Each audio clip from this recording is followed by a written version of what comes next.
Hello, everyone, and welcome to today's Insight Live, the IT Experts Take. Today's episode is on understanding modern data analytics platforms, and we've got three brilliant folks that are going to lead us through this conversation. With us today, we have Dave Newman, who is a practice manager for data and AI. We have Todd Walker, who's a principal architect in data and AI, and we have Juan Orlandini, architect and distinguished engineer. We can't leave that out. And I'm Jason Rader. I'll be your host today, Insight CISO. So, gentlemen, welcome, by the way. Thanks, Jason. Thank you. So, before we jump into modern data analytics platforms, let's talk a little bit about what we're talking about in general from a data analytics platform. What does that mean? So I'll contrast that a little bit with what is, when we think of a data platform, I think there's two major types. This one supports transactions. So think of, executing sales or, any other type of application system you may have in your organization versus analytics, which would be taking that information and performing analytics, whether it's descriptive or predictive. So when we think analytical platforms, we're thinking of the latter of the two of those. There's another view of the same stuff, data stuff, right? We could be technical like that. That's good. I'm super technical. That's how I got here. There's the infrastructure view of that side too. What does that sit on, right? And there is that's actually an interesting conversation. Is it on this kind of storage? Is it on this kind of file system or NAS or object or whatever? That's actually almost irrelevant in the conversation of modernizing a data and AI platform. It matters at the tail end of the discussion, but I think what matters most is really understanding what are the aspects that the business is trying to derive out of that data, and then work through that to actually land on the architecture from a software perspective, and then that driving the infrastructure underneath it, whether it's on public cloud, private cloud, hybrid, doesn't matter, right? Yeah, and one, that's a really good point. I think the genesis, right, of any data warehouse, that going back to the 80s, right, when Ralph Kimball published his seminal tome for those of us in the data warehousing industry, is that they're created to serve the needs of the business, right? Whether it's forecasting, whether it's understanding how many sales did I have last month, right? And creating a separate space away from your, as Todd mentioned, your transactional systems, right? Your ERPs, in order to do that, right? So the hardware certainly has evolved over time. We'll get into what those modern use cases look like today. But really, just going back to what you said, Juan, it's more about how can that platform, especially from an analytical standpoint, serve the needs of the business and drive ROI. That's right. And that's actually the key point, right?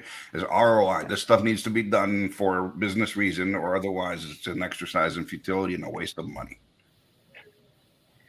Well, I love that. I mean, I think typically every platform is built it should be built, let's say that, to serve the business. I think that's kind of an interesting component that we should focus on as we continue talking about this. Well, it's actually part of that is, so absolutely, it should be done that way. But you know what? Part of what Insight does is we spend a lot of time with our partners and evaluating the industry and understanding all the different tooling that's available, both from hardware, software, process, all those other things. And at the end of the day, there's some fantastic tools that really do help you accelerate some projects or some types of decision making or some insight that you're trying to derive from the data.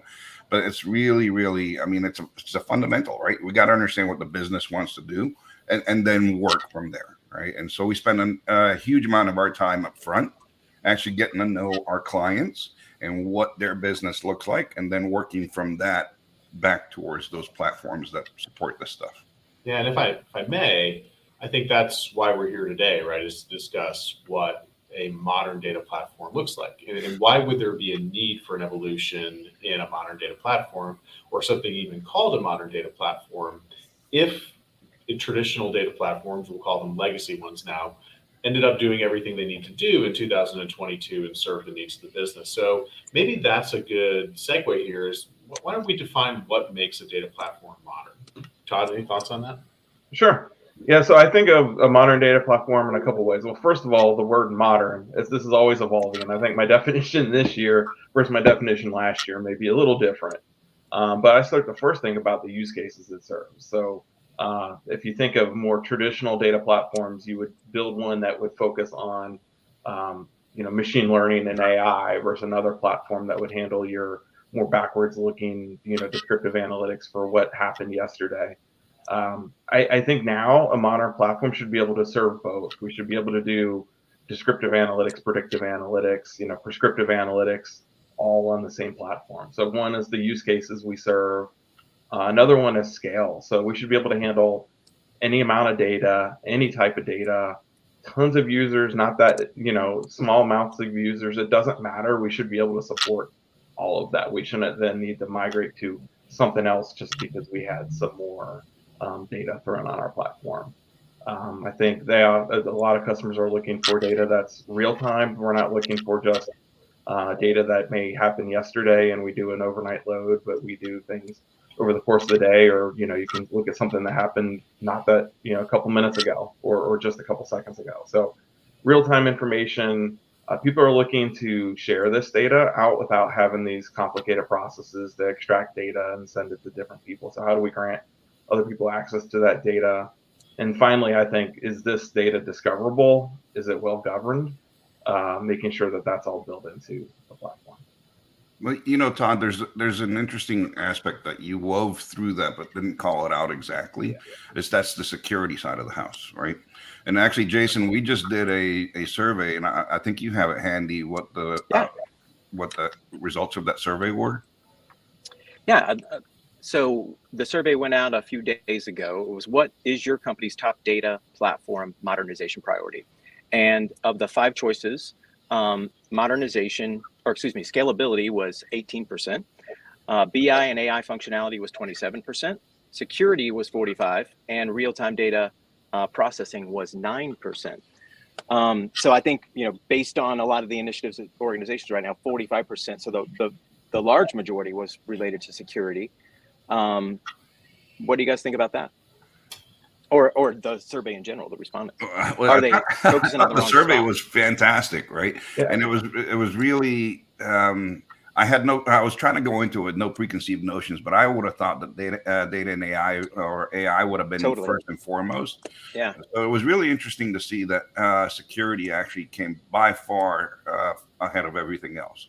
Yeah, I think some of that goes to things in the news around people not wanting. Obviously, you don't want to get in the news having your data breached or anything like that. And I think a lot of kind of what we talked about, what makes a platform modern, a lot of people think cloud for a lot of their solutions, and that's new. And I think a lot of people, rightly so, are concerned with how they what data information you put in the cloud, how you secure that. The cloud platforms are very secure, but you need to make sure that you're architecting things correctly and making sure you have that all the controls in place to protect both like the platform or who has access to what data and how you audit that. Those are all key components of that stripe across everything for how you build your model. Yeah, I agree with that, Todd. I think there's 2 pieces, right? So 2 things to dispel. One is the security of the cloud infrastructure itself, right? So there are best practices, and we don't have to get incredibly technical here, but using managed VNets and private endpoints and things like that within your cloud that will help keep that data off of the public internet, right? And so those are things that are not necessarily turnkey. They require initial forethought and setup, right? And so that's your platform itself. But within inside that platform, as Todd mentioned, you have the data itself, right? That's flowing through, could be near real time, right? And it's data from hopefully all aspects of your organization if you're going to do it well. So we need to talk about things like encryption at rest. Todd mentioned access control, right? RBAC, or role-based access control to data, right? We need to have a well-defined lineage of our data as well, some sort of catalog on top of that data. And it also needs to be easily discoverable, as Todd mentioned, right? As you think about some of the regulations that are out there, be it CCPA or GDPR, or any number of the alphabet soups that are coming, as I'm sure they will be soon, you have to have the ability at a granular level to control your data, right? And that goes hand in hand with security, in my opinion. Yeah, and it's actually an interesting evolution that's happening out there. It's not RBAC, but ABAC, right? And it's attribute-based access control, and that's actually something where you can define not define permission based on the individual, but define permission on the thing that you are being given access to, right? It has an attribute and all that, and the value on that one is that attribute follows that data as it lives through your platform, and you don't have to keep your users or the roles updated and modernized. So it's an interesting thing, and it's something that we've been working with clients through. But that's really, really important, Dave, is that there's the external thing that you talked about, right?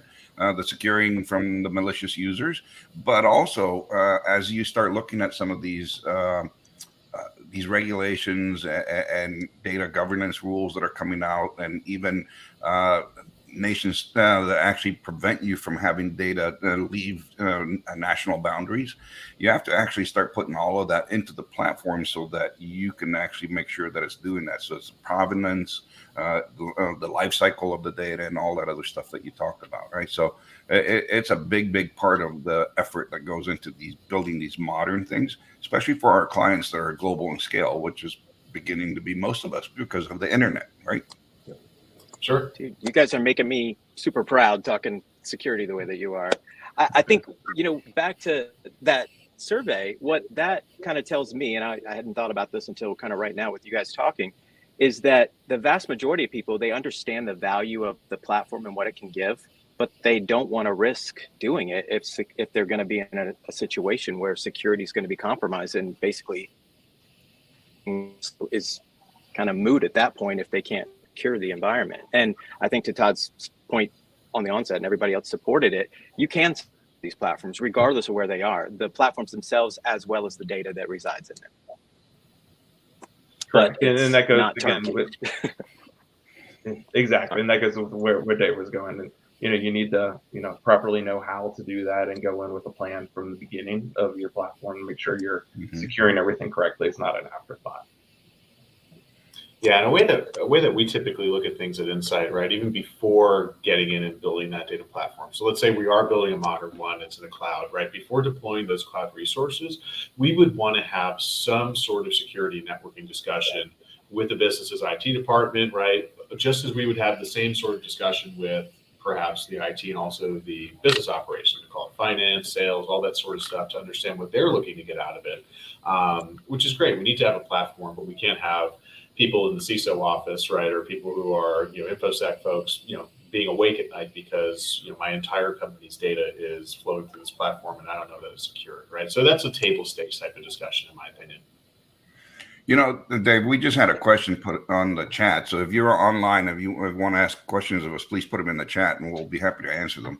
So the question is how many clients are actually digging into the national borders-based data governance and data sovereignty, if you will, and how are they leveraging the data across borders for broader analysis and leveraging? And the answer is it kind of depends, right?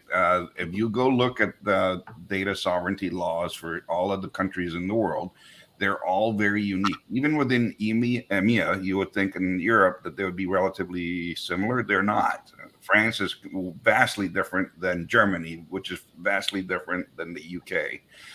So some of the ways clients are doing this stuff is by doing some meta analysis that with the data just regionalized, and then pumping in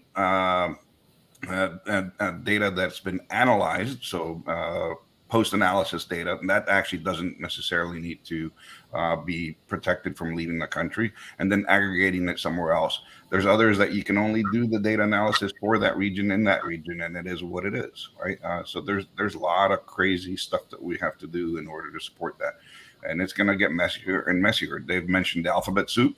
I think there's going to be not just alphabets, but hieroglyphs involved in some of these laws, right? So it's going to get crazy. Yeah, and so when we talk about what that looks like in practice, to Matt's question in the chat here, it boils down to a number of things, right? So first and foremost, we as a business, whomever this business is that's building this data warehouse, they need these insights, right? You need to be able to have, an understanding of what your business is doing. At the same time, we need to follow these regulations, right? So in practice, that boils down to really careful segmentation of the data, careful restriction. And that may be, let's say you're building a data lake, right? You may need multiple lakes for multiple regions, right? And they have different firewall rules and things like that around them. They may need to sit in those countries of origin where the data is, right? And cloud providers will give you the ability to do that by and large. And then also we need to be careful about things like personally identifiable information, PII, right, or PCI. Those things should be, as much as possible, redacted from and encrypted from our users, right? So as we start to perform analytics on things, do I need to know Todd Walker's phone number? Do I need to know Jason's address? Do I need to know Juan's birthday, right? Do I need to know Dave's mother's maiden name? Absolutely not, right, in these cases. So there might be some use cases, right, where data science teams or marketing teams need that information, but I'd like to think about those things as more of a one-off type of thing as opposed to the general rule. So Matt, in terms of your question as well, just to tie that off in terms of how many clients are doing this stuff, really any client that we work with that's a multinational corporation, which is the large majority of our clients.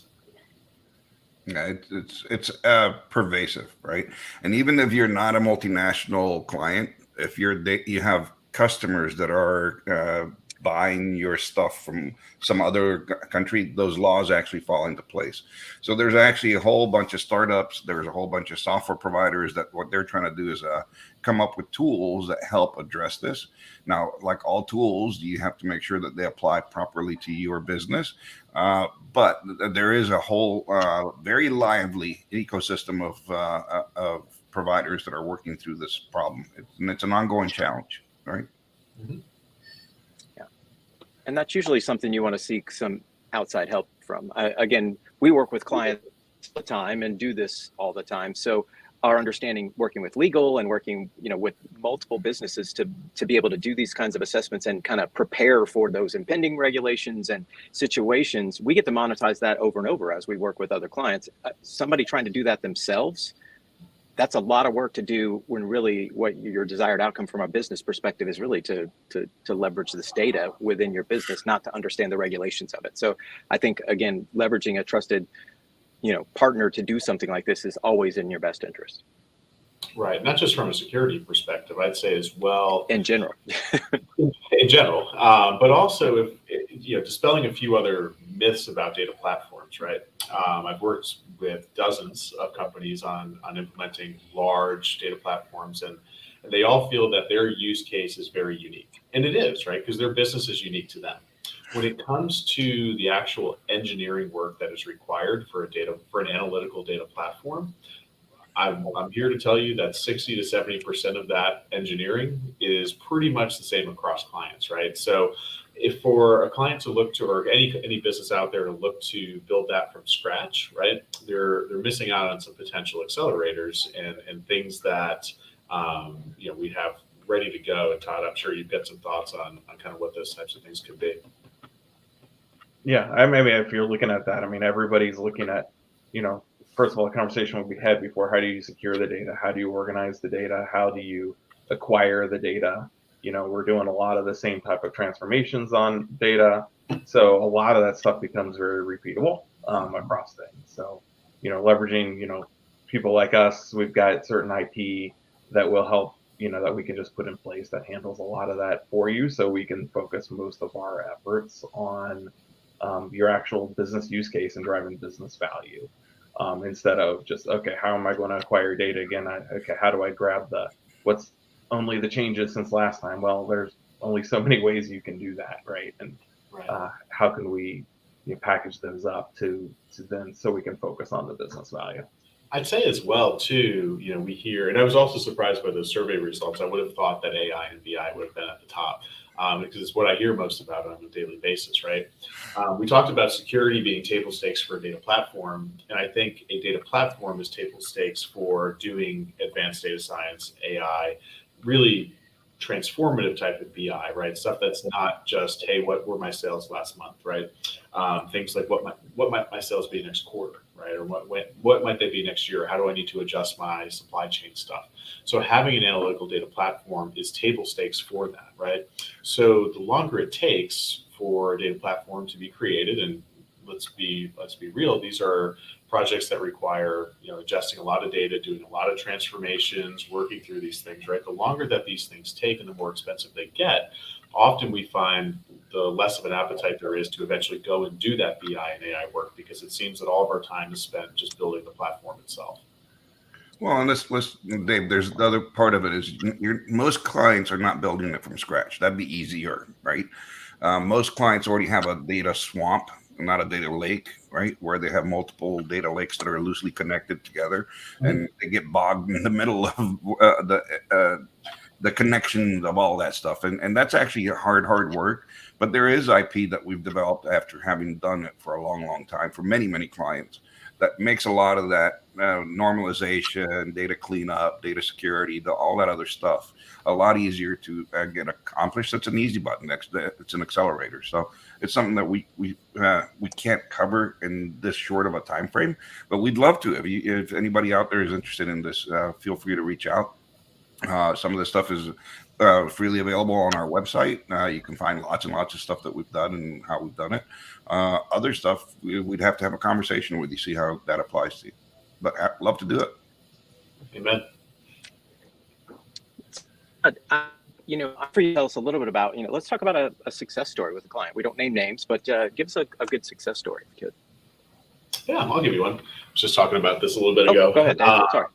So client is, I won't name them, but they're a large semiconductor manufacturing company. So their products go in anything from automobiles to the phone in front of you to military technology, right? And so we've probably all heard of the chip shortage right now in the industry that's been affecting supply chain for companies like Insight, companies in the automotive space.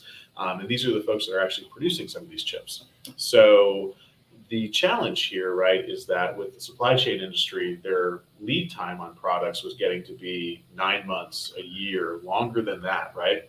And it's a very, very competitive space. So this company was concerned about a couple of things: customer loyalty, obviously the ability to fulfill orders, right? And then, importantly, from a brand perspective, maintaining their market share.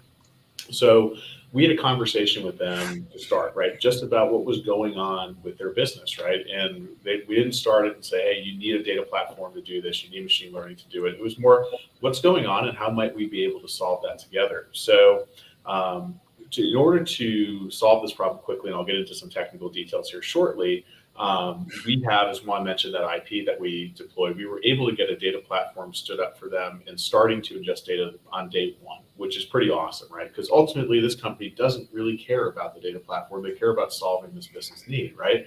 Or finding some way to stay competitive and keep their clients happy during a global pandemic. So we were able to do that, ingest data, and then create essentially a recommendation tool. So in the semiconductor industry and in a lot of manufacturing industries, you have form, fit, and function, right? That are really important things to know that this part needs to go with these other parts, right? They're reference designs, if you will.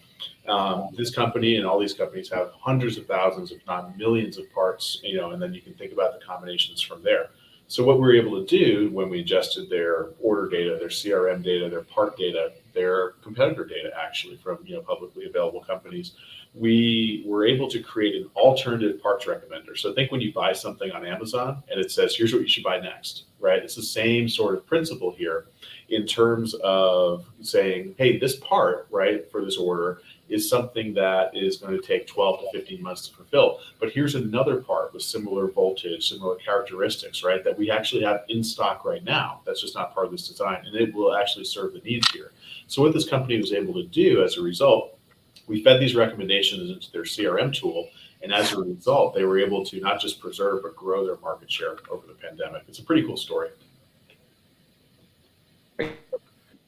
You know what I like about that one in particular? They were able to identify new markets and new customers through that same data. And that actually, if you think about it, that's actually part of the challenge that most of our clients are going through.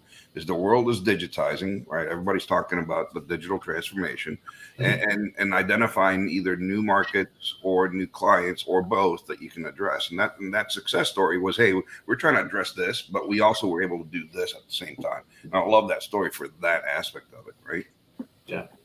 Yeah, there's another aspect of that story too. Oh, no. And another interesting aspect of that story too was, obviously, Dave talked a lot about, what we did from an AI perspective and recommendations and things like that too. But from a a modern platform is a good example of that because it also served all their traditional BI needs as well. So without having two platforms, which is again where a lot of companies say they have their analytic platform and they have their business intelligence platform, is making sure it's all done together. And that story and many of our other ones are really good examples of able to handle both of them in a single platform. Yep. Agreed. To your earlier point, right when we kicked off, you talked about your definition last year versus your definition this year of platforms, and where you talked about where a modern platform can accomplish all of those things. And I think from an executive level, which is where I typically interface, I think a lot of the executives make assumptions if we've got a data platform, kind of that data swamp that they don't call it that from Juan's perspective, but they've got something and they think that's the only thing that they need. And I think that, you just kind of, that was like a, hey, you might not have the right thing, and or looking at it the right way, but what the results of the engagement that we just talked about was they were able to, and that's real dollars. That's real dollars that they were able to receive for.